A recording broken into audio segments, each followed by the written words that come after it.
नमस्कार। आपका अखबार पर आपका स्वागत है। मैं हूं प्रदीप सिंह। बिहार में जातीय जनगणना हो रही थी, ये आपको पता है।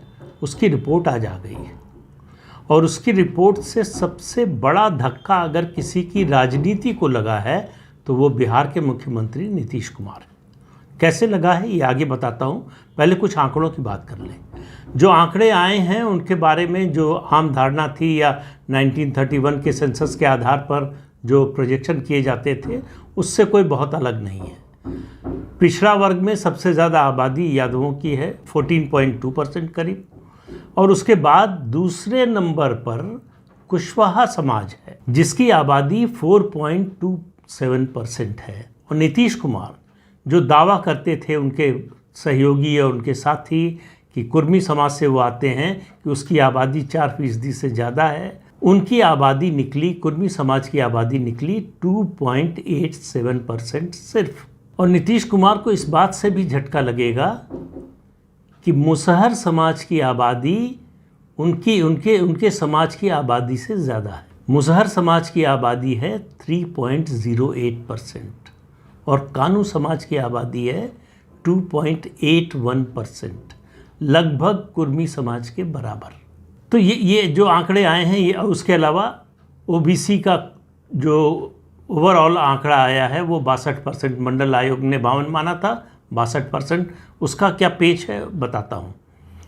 62% आया है जिसमें से 36% से ज़्यादा अति पिछड़ा वर्ग के लोग हैं और 14.26% यादव समाज के लोग हैं।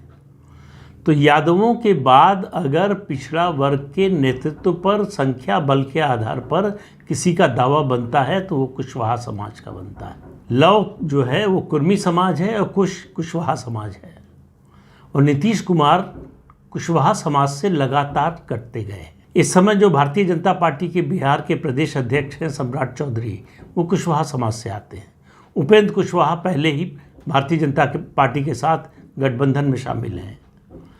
तो ये जो लड़ाई बनने जा रही है 2024 की और उसके बाद 2025 की बिहार में, वो लड़ाई बनेगी 14.26% जो यादव समाज का वोट है और 17.7% मुस्लिम वोट, यानी मुस्लिम यादव कॉम्बिनेशन।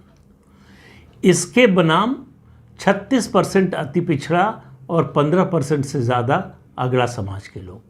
ये बीजेपी का कोर वोटर है। इसमें अति पिछड़ा वर्ग में ये मैं नहीं कह रहा हूँ कि सबका सब जो है बीजेपी के साथ है, लेकिन एक बड़ा वर्ग बीजेपी के साथ है और वो धीरे धीरे और ज़्यादा आने वाला है। जेडीयू के साथ जो अति पिछड़ा समाज के लोग हैं उनमें उसके जनाधार में धीरे धीरे क्षरण होता जाएगा। अब मैं जो बात कह रहा था शुरू में कि इससे झटका नीतीश कुमार को लगा है, तो क्यों लगा है?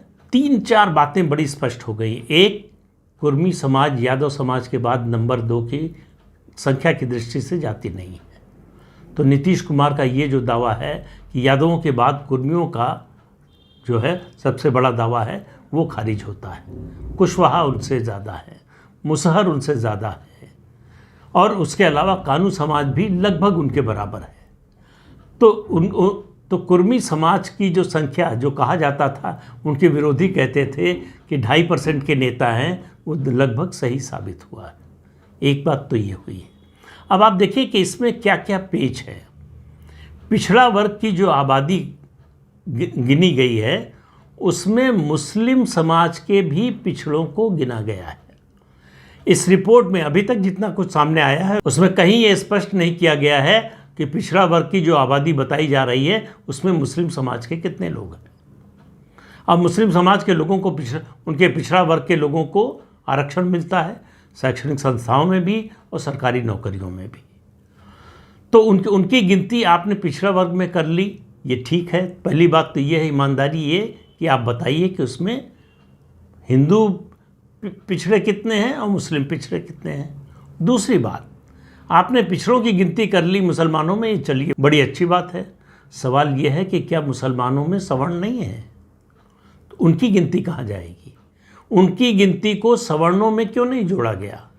तो क्या किया गया कि जो मुस्लिम समाज में पिछड़ा वर्ग है उसको पिछड़ा वर्ग में जोड़ दिया और मुसलमान 17.7% पूरा का पूरा बता दिया और उसके अलावा जो अगड़ों की गिनती की गई उसमें जो मुस्लिम समाज के अगड़ा वर्ग के लोग हैं उनको नहीं जोड़ा गया।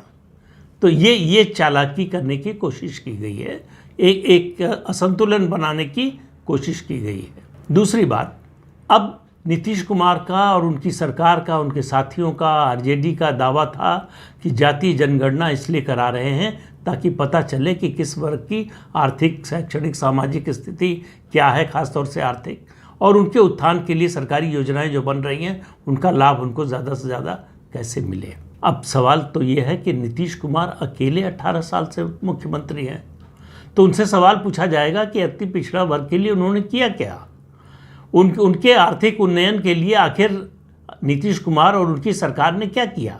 और बिहार में 33 साल से पिछड़ों का राज है। 33 साल तक जिस समाज का राज रहा हो किसी एक राज्य में, वहाँ भी उस समाज की स्थिति में सुधार ना आए तो फिर कैसे आएगा? सवाल किस पर उठेगा? उस समाज के नेतृत्व पर उठेगा। जाहिर है कि पूछा जाएगा उनसे। एक सवाल तो ये बड़ा सवाल है, ये बड़ी चुनौती है जो नीतीश कुमार के विरोधी, खासतौर से भाजपा, इस सवाल को उठाएगी और इससे एक्सप्लॉइट करने की कोशिश करेगी। दूसरी बात यह है कि अब जो लड़ाई बनने जा रही है बिहार में, लड़ाई से मेरा मतलब जो राजनीतिक प्रतिद्वंदिता और राजनीतिक संघर्ष होने जा रहा है, वो होने जा रहा है आरजेडी और बीजेपी के बीच। नीतीश कुमार और उनकी जेडीयू बीच में पिस जाएगी। उसका धीरे धीरे जिस तरह से नीतीश कुमार के नेतृत्व का क्षरण हो रहा है, उनकी लोकप्रियता का क्षरण हो रहा है, उसी तरह से उनकी पार्टी का भी होने वाला है। कितने दिन चलेगी, कितने महीने, अब साल में गिनना बड़ा मुश्किल है कि जेडीयू कितने साल सरवाइव करेगी। महीने में कहे तो शायद वो सच्चाई के ज़्यादा करीब होगा। तो नीतीश कुमार के लिए इस जातीय जनगणना से कई सवाल और कई चुनौतियां उनके सामने खड़े हो गए। अब ये जो दावा था आरजेडी का कि मुस्लिम यादव समीकरण उसका विनिंग जो है समीकरण है और नीतीश कुमार की इसमें कोई गुंजाइश नहीं है, वो साबित हो गया है। नीतीश कुमार जितने दिन आरजेडी के साथ रहेंगे उतने दिन लगातार अति पिछड़ा वर्ग उनसे दूर होता जाएगा। ये 2015 से इसकी तुलना मत कीजिए। 2015 एक विशेष परिस्थिति थी, उसमें एक बयान के कारण बहुत कुछ बदल गया था, उसका फ़ायदा उठाया था आरजेडी और जेडीयू ने। वो अब 2024 और 2025 में नहीं होने वाला। तो अब जो लड़ाई बनने जा रही है वो मुस्लिम यादव समीकरण जो है और उसके अलावा अति पिछड़ा 36% और 15% अगड़ा। लड़ाई सारी इस बात की है इस 36% में आरजेडी कितना ले जा सकती है और बीजेपी कितना मैक्सिमाइज कर सकती है। देखिए, मुसहर बीजेपी के साथ है, अलायंस है, पासवान बीजेपी के साथ हैं, कुशवाहा बीजेपी के साथ अलायंस है। इसके अलावा तेली समाज भी भारतीय जनता पार्टी का समर्थक है, मतलब उनका कोर वोटर उस तरह से नहीं है लेकिन उनका समर्थक है। तो अति पिछड़ों में बीजेपी का जनाधार लगातार बढ़ रहा है। कुशवाहा समाज से उन्होंने अपनी पार्टी का अध्यक्ष बनाया है, तो नेतृत्व सौंपा है, उसका ज़रूर मैसेज जाएगा। कुल मिलाकर इस जातीय गणना से नीतीश कुमार को फ़ायदे की बजाय नुकसान हुआ है। अब बिहार की राजनीति सीधे सीधे, जो पिछले चुनाव में भी लग रहा था कि हो रही है, लेकिन वो प्रोसेस थोड़ा जो है स्लो हो गया था, वो कहें कि अपनी अंतिम परिणति तक पहुंच नहीं पाया था। अब इस जातीय गणना के आंकड़ों के बाद बिहार में राजनीतिक लड़ाई, चुनावी युद्ध जो है वो सीधे सीधे बीजेपी बनाम आरजेडी होगा और आरजेडी का दबाव अब नीतीश कुमार पर और ज़्यादा बढ़ जाएगा कि वो तेजस्वी यादव को नेतृत्व सौंपे हैं, क्योंकि जो सबसे बड़ा समर्थक वर्ग है इस अलायंस का, उसका नेतृत्व नहीं होगा तो उसका कोई अच्छा असर नहीं पड़ेगा, और उसका नेतृत्व होगा तो भी अच्छा असर नहीं पड़ेगा। इस मायने में कि अच्छा असर तो पड़ेगा ये कि मुस्लिम यादव और ज़्यादा कंसोलिडेट होगा, वैसे भी है, उसमें कहीं से कोई सेंध लगा सकता है, ऐसी कोई गुंजाइश नहीं है। लेकिन अति पिछड़ा वर्ग में यादवों का नेतृत्व कितना स्वीकार होगा, ये एक बड़ा सवाल है। इसी मुद्दे के आधार पर 2015 में भाजपा ने दांव खेला था। उस समय कई मामले गड़बड़ हो गए थे। इसलिए वो उसका दांव चल नहीं पाया था। इस बार भाजपा ज़्यादा सतर्क और ज़्यादा तैयार है, राजनीतिक दृष्टि से भी, सांगठनिक दृष्टि से भी और प्रधानमंत्री की अपील की दृष्टि से भी। जैसे ही अति पिछड़ा वर्ग की बात आएगी तो बीजेपी का जो मास्टर कार्ड है कि भाई हमने तो इस वर्ग से जो देश का सर्वोच्च पद है, प्रधानमंत्री का पद, वो पद दिया। क्या और किसी पार्टी ने इसके बारे में सोचा भी है? क्या किसी और पार्टी ने प्रोजेक्ट भी किया? तो ये ऐसा मुद्दा है। दूसरा, देखिए आज की राजनीति में सबसे महत्वपूर्ण सवाल, देखिए नीतियां बनाना, आश्वासन देना, वायदे करना, चुनाव घोषणा पत्र में वादे करना, ये सब तो आसान है, सभी पार्टियां करती हैं। असली बात आती है डिलीवरी की, कि कौन डिलीवर कर पाता है और किस पार्टी के नेता की विश्वसनीयता है इस मामले में। इसमें भारतीय जनता पार्टी और प्रधानमंत्री नरेंद्र मोदी का कोई सानी नहीं है, कोई जवाब नहीं है, चाहे वो डिलीवरी की बात हो और चाहे नेतृत्व की विश्वसनीयता की बात हो। दोनों मुद्दों पर भारतीय जनता पार्टी और प्रधानमंत्री नरेंद्र मोदी बहुत आगे हैं किसी भी पार्टी की तुलना में। और नीतीश कुमार से अगर तुलना होगी या तेजस्वी यादव से तुलना होगी तो आप अंदाज़ा लगा सकते हैं कि उसका नतीजा क्या होगा। नीतीश कुमार का ग्राफ लगातार नीचे जा रहा है। अब इस जातीय गणना के नतीजे के बाद आरजेडी का दबाव उन पर और ज़्यादा बढ़ जाएगा कि भाई वो जो आप नारा लगा रहे हैं राहुल गांधी के साथ मिलकर कि जिसकी जितनी संख्या भारी उसकी उतनी हिस्सेदारी, तो भाई हिस्सेदारी तो जिसकी संख्या भारी है उसको मिलनी चाहिए। तो मुख्यमंत्री पद पर दावा तो इस गठबंधन में जो है यादव समाज के नेता का बनता है और तेजस्वी यादव उसके लिए तैयार है। तो तेजस्वी यादव को आप नेतृत्व सौंपिए और किनारे हटिए। तो नीतीश कुमार ने जिस भी उद्देश्य से किया हो, उनकी कोशिश थी कि इस जातीय गणना से एक जातीय संघर्ष शुरू करेंगे जिसमें बीजेपी का जो हिंदुत्व का नारा है, जो उसका कोर इशू है, वो कमज़ोर हो जाएगा। मुझे नहीं लगता कि वो कमज़ोर होने वाला है। बीजेपी का हिंदुत्व का मुद्दा और सांस्कृतिक राष्ट्रवाद का मुद्दा, ये दोनों मुद्दे प्रधानमंत्री की विश्वसनीयता और उनकी लोकप्रियता से बने हुए हैं और उसका असर जो है 2024 और 2025 दोनों में आपको दिखाई देगा। ये आप मानकर चलिए कि 2024 का नतीजा भाजपा के लिए, मैं एनडीए की बात नहीं कर रहा हूँ, भाजपा के लिए 2019 से बहुत ज़्यादा अलग नहीं होगा। बीजेपी को अपनी उसकी जो सीटें थी 17, उसमें कमी आएगी ऐसा मुझे अभी दिखाई नहीं देता।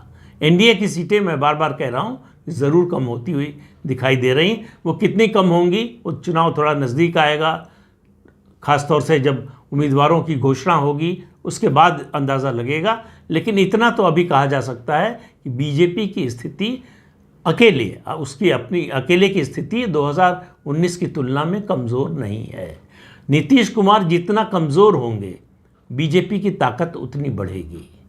नीतीश कुमार के कमज़ोर होने का सीधा मतलब जो फ़ायदा बीजेपी को मिलने वाला है, उसका फ़ायदा आरजेडी को नहीं मिलने वाला है, क्योंकि अति पिछड़ा वर्ग ने कि नीतीश कुमार और लालू परिवार का राज देखा है। उनको मालूम है कि इस 33 साल में उनको कुछ हासिल नहीं हुआ।